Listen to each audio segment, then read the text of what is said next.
Good morning, everybody. Happy Monday. I'm G, and this is another edition of Ask Juan and G. Juan is traveling right now, so he's not with me. Sad face. But we had to get another video out, so I decided to go ahead and answer this question while he is away. I think it's a pretty good one to answer solo, since it's a similar situation that I've been through. So with that being said, let's go ahead and read the question. Hi. It's so wonderful seeing two men in love and not afraid to express it. I am a 30-year-old, soon-to-be married man who is madly in love, secretly, with a 38-year-old married man. We work together and met at work. My friend and I started out as mere friends, and though I can't quite remember the exact timing when we began making casual jokes, which now seems to be strong sexual jokes. At times, our connection seems really strong, and there are times I think both of us, more him than me, are in denial. One thing that hasn't changed one bit is our morning greetings. Every solitary workday he comes into my office, closes the door, we hug, and then give a 1-second smack on the lip. One. That's a pretty long time. My friend, I am sure, protests that he is straight, but more and more I am feeling signs that he is really interested. I have tried many exploratory things with him, all to which he never fights away. For example, touch his well-hung dick, kiss his Adam's apple. He makes comments like, "Wow, that felt nice." More and more I become further in love with this guy. He constantly tells me how he loves me and says that in ways that I can never imagine. But still, he doesn't move the talk any forward. I am now at a point where I want him bad.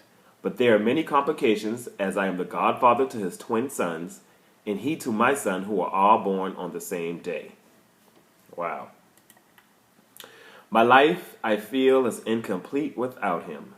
I love this dude so much, and I have never been in such a situation before. Confused as I am, I turn to you for assistance and guidance. This is a pretty complicated situation to be in, but from the outside looking in, it's really quite simple.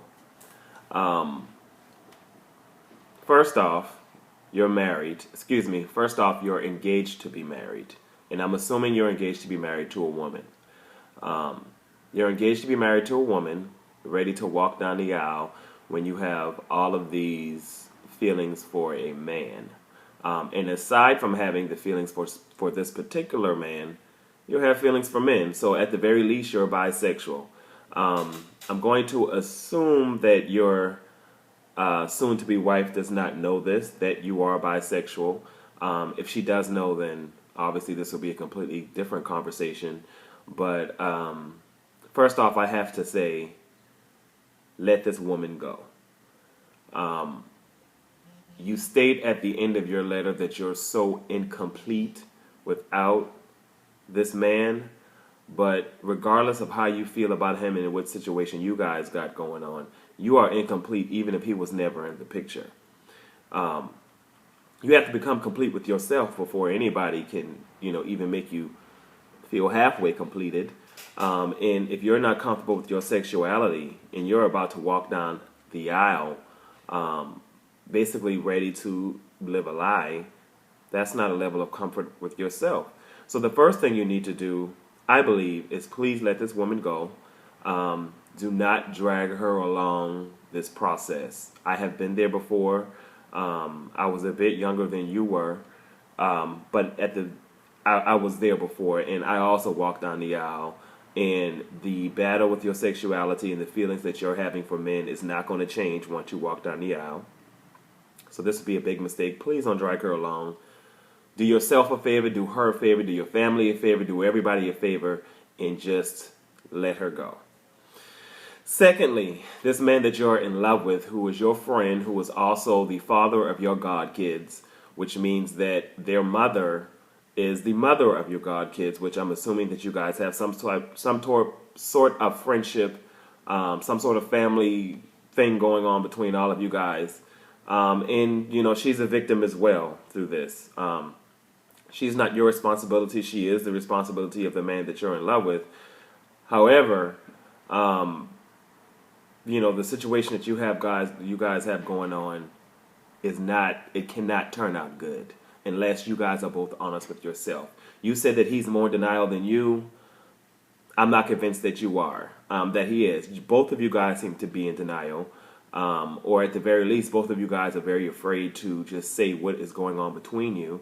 So that's another thing. I believe that you guys just need to do like Ayana would say and call a thing a thing. Put it out on Front Street. Both of you guys are afraid to be the first one to say, I'm feeling you like this. So that's the first thing that needs to be done. You say it. You be the bigger man. If you need to be the first one to say it, you say he's not moving the conversations forward, but neither are you. You're stopping the conversations. But you guys need to put it on Front Street, say what it is. And then, honestly, I think you need to walk away from this situation. He is caught up. He's already in a marriage. He already has his kids. And he needs to deal with that situation before he tries to bring somebody else into it, if at all. It's not fair to you. It's not fair to her. It's not fair to him. And I honestly think, you say you're madly in love with this guy. And you very well could be. I'm not discounting that at all. But I also have to point out the fact that if you are about to walk down the aisle with a woman and you're secretly seeing this man or sharing these feelings for this man, I'm assuming that you're not really exploring your gay side of you too much, and you're not very experienced in that area, or I don't know, like I said, I'm making a lot of assumptions, but with that being said, that means that the little bit of attention that you are getting from a man is from this close friend of yours, which could be a gray area, because if you're not really exploring the side of you that likes men, any little attention you are going to get from a man is going to be times 20. So I say leave this situation alone as best as you can. Explore that side of you. Explore those feelings. Don't tuck them away, because they're not going to go anywhere. And chances are you might not be in love as much as you think that you are, because a lot of that could be physical and that type of attention that you need from a man. And that could be emotional and all of those different things. But what I'm saying is it doesn't necessarily have to be this particular man that is bringing all of these feelings out of you. I mean, if you've been bottling these feelings up, any little bit of attention, you're gonna be like, hell yeah. You know what I'm saying? Because it feels good. It's something that you're not used to, and something that you're not getting from your fiance. So, man, I just really encourage you to. I know that you said you're Caribbean. I see that as a part of your name. So you're Caribbean. I know it's challenging, to be a gay man as a Caribbean guy, as it is for many men, period. But, maybe a little bit extra challenging for you. But let's start by being honest with yourself and what you're feeling, and embracing that and loving that about yourself. And don't involve anybody else until you are settled and you feel complete with yourself. And that's the best amount of advice I can give you. I hope it helps. I hope that you seriously think about what you're doing as far as walking down the aisle with this woman with all of these different feelings. It can't turn out good. It just can't, because it's not based off of honesty. So that's my piece. That's G's piece. I hope that helped you. And thank all of you for tuning in for another session of Ask Juan and Gee. Have a good Monday.